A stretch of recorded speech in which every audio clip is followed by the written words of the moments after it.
Congo TV is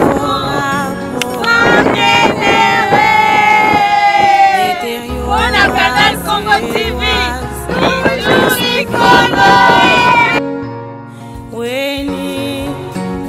bana na biso mokona lelo tozana invité na biso na bongisi on a yebisa ki bino boko découvrir recette wa memeli biso na mokona lelo to landa to eba nini oyo ayeli biso mokona lelo na invité bana na biso balingi bayeba kombono nani pe nini o memeli biso na mokona lelo bon nga kombo na ngai Alfie Zolo lelo na memeli bino mayebo o abengi na français des champignons pisi nini o salela pona mayebo na biso ya mokona lelo po balandi na biso ba découvrir très bien ndenge ni balambelaka mayebo na biso pona be pisi na biso tozana besoin ya ai tozana besoin de tungulu biloko na biso yango tozana besoin ai tozana besoin ya tungulu ndembi céleri soko utiliser muscade pour kotia te ça dépend na yo tozana besoin pilipili soko ni kokocha mwanda mpepe sa saveur a bien otie soko ni pété otiki na yo tomate en bombela nécessaire na litungulu na biso lingi oignon tozabe na besoin bisa okauka pour na rotia yango na makaya ni na pardon na mayebo bon makaya ezaka accompagnement pona kolamba nga préfère mingi ko épicer ko tout a épices na nga pepe sa saveur a bien non tout a ail na tout muscade na tout ndembi na tout litungulu na tout céleri après na tout a tomate na nga mbuma litungulu na nga la kati na tie mafuta na nga la moto mafuta chauffer na zube épices na nga oyo na tout a nyonso na ba tomate mbuma na tie na kati donc na tie na kati na otika yango etoka po mayebo mai ezaka pete muscade eza ça dépend ya mesure wa biloko otia mesure na nga na moni ya biloko na olamba na otia un demi ya muscade na nga na tuta singa la préfère na nga ko tuta ba musu pe bakata na mabe pisi na nga na mona biloko po bon bien et pisi pesa ya tuta tepe ya biloko na nga na zolamba ai na nga yango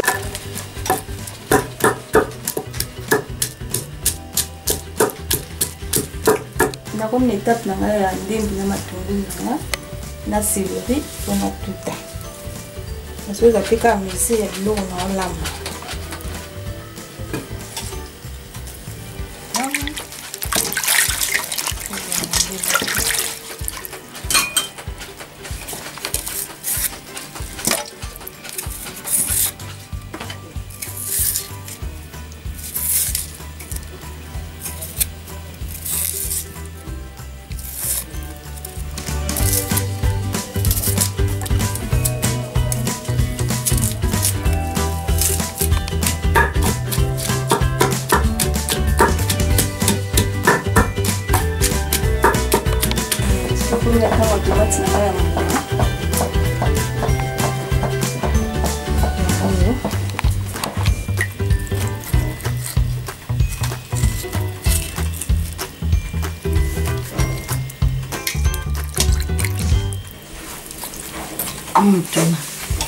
ba tomate na biso mibale oko expliquer balandi na biso bayeba ndenge nini ozo salela to eza ndenge no tieli to selon quantité ya biloko ndenge osale tomate mbuma na otia selon quantité ya biloko na olambela soki pe leki na quantité wana esala bien te na otia kaka mibale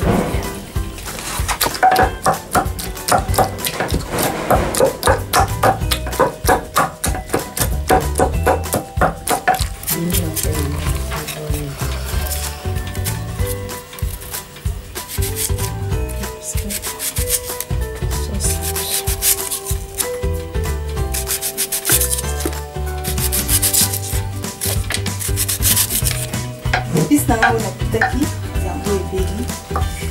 mayi na mustard, tomate ya mbuma, litungulu, céleri, sani. Na jika kalio fei, soko to ya apiti to goza pembo mama, soko ya na ote. Na ngwe important. Kono soko ya.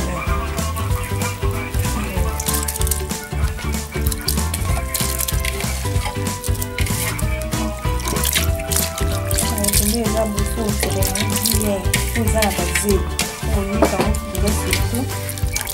Akota mitu na wana.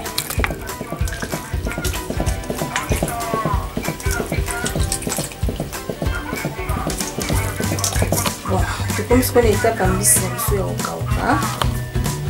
Vous connaissez le on ça. Donc il faudrait quand même soumettre pour son atiki na ngai. Ina osa nsambisa ukaka ça dépend. Balamba ngopi mayibo mai ko bata ngopi. Ngisi ya mai. Kisha tokocha penda kala. Ndeka yo moni na ndambi na ngai préféré na tsambisa ukaka. Moni mayibo nano tiango na moto te to monde déjà sangisa wana biso kauka oko expliquer biso ndenge nini isangani mbala mwa butu balandi na biso balanda o éclaircir bango bien ndenge nini osali mélange bon nga préféré na mélanger na ngai za yango ça dépend yo bateka ko mélanger ko zo ko tia yango à part et c'est plus maïba part ko mélanger pour nyonso le kaka na sauce moko ya on a préféré na mélanger na ngai na ngai je tiens la quantité de l'eau dans la lampe.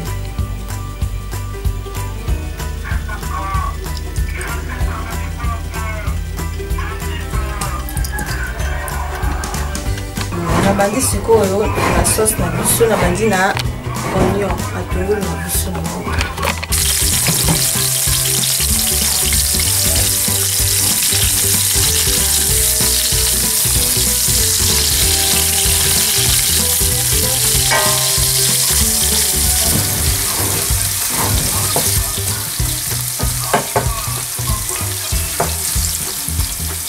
nanga ona kitaki tomate nanga céleri muscade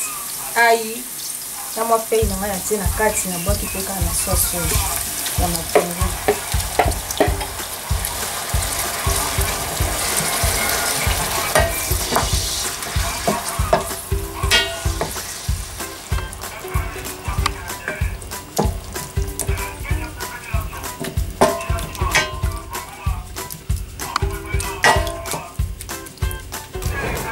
Tatie mwa mai mukie pona épice na biso etoka malamu po sauce ebela tomate ebela matungulu ebela épice ebela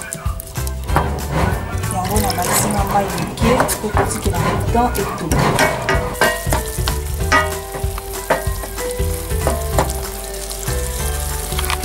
bon sauce na biso bomoni ndenge ebeli toki tikolaka mpena temps etoka sikoyo tokomi na ntango biso pour mélanger yango na sauce to salaki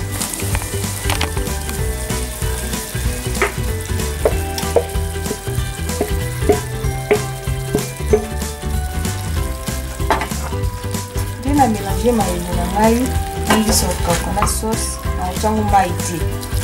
maïba mai oyo abotaka mai te moko soko otie mai sauce elikoma na mbeli ekoma mai makasi po otika ye kaka na mwa mai oyo ye moko abimisa su mai na ye po abela nakomelaka nde na moto te na mesure ya biloko na olambela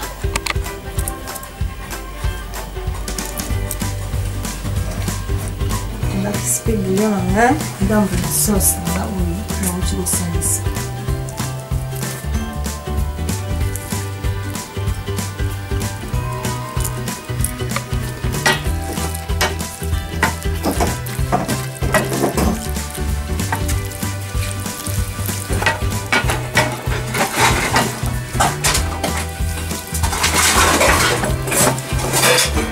biloko na biso mwa moke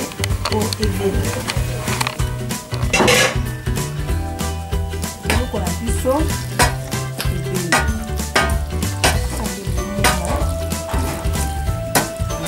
mayibo na biso bisakauka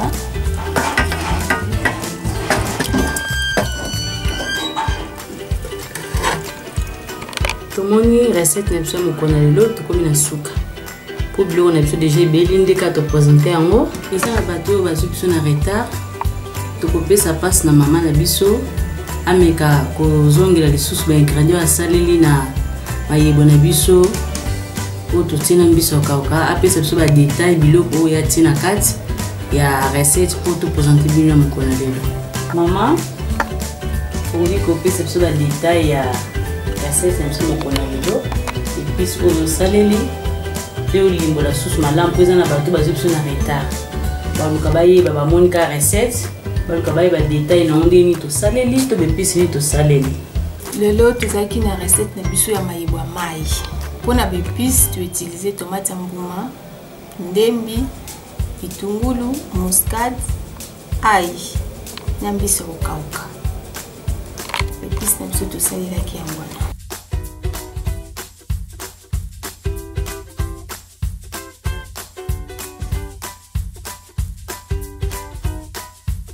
Loboko ya mama ya mokona lelo invité na biso biloko a présenter biso azaki ne clair explication et biloko a présenter biso ya mokona lelo nga patingo ekikulu mbote na pesi tantine na nga na Suisse Blondine Lucy na mobali na Hippolyte Lucy mbote makasi na bana nyonso na pesi onke na nga na Suisse Benjamin Mayazi mbote na Jean-Marie Mayazi pe na Suisse na pe ba mbote makasi tolinga kolakisa bino bokoko mingi. Pour recette comme ça mokona lelo daki mayebo oyo ya mabele vraiment oyo naturel biloko opesa bana yango oyo ba recette kitoko kosala ba papa yango oyo bosala na bandako ekosala malamu mpona kotombola mabala na biso ekosala malamu mpona kotombola ba foyer na biso. Na pesi mbote na mama honorable mama ona respecta mingi mon boss na pesi mbote sika zali na bana na ye na pesi mbote na Aïssa 4G na pesi mbote na nga na papa Kazi na pesi mbote na nga na mama Pembele Aline na pesi mbote na balandi na biso nyonso o balanda biso ba consomaka ba recette na biso na pesi bino mbote makasi na ko bosa na te mama na nga mama Nzuzi Wilhelmine na molongo ina e na pesi mo ba mbote ebele. Pour na recette na biso ya mokona lelo moto a sepeli kosala yango to pesa na posa ya invité na biso a salela yango to poto expliquer malamu lengi to saleli zo numéro na nga ya téléphone yango yo plus 243 085 30 61 624 numéro na nga na kobandia lisusu 243 085 30 61 624. Ceux qui posent la recette à malamu ko présenter biso bengi na numéro oyo tokoyamba yo pona kosunga mabuta na biso.